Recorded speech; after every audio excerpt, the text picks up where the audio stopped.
Okay, we've had a bit of a washing day. Today we're actually baking rolls.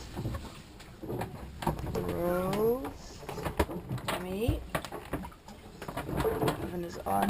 We've got vegetable stew in the pot. We've done a bit of washing. And our cockpit looks like a laundromat. There's our bathroom.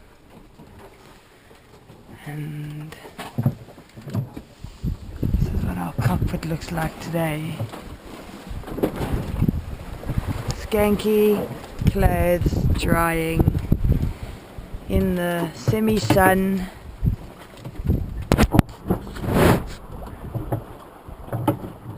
It's a bit dodgy around here today, but all is operational and well. We're battling to get wind. December the 24th, day before Christmas, and we are battling to get wind. Maybe we'll get wind for Christmas, Lee. What do you reckon?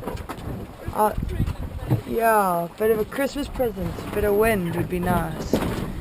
Because at this rate, it's going to take us a long time, and we don't have enough water. We certainly have enough food, but we don't have enough water. There's our attempts to catch water. We've managed to catch about 200 milliliters in 1 week. I don't think that will do us very well at all. But anyhow, we will stick our thing there and hope that we keep catching. That's our little rain catching effort. I've got a bit of a cough.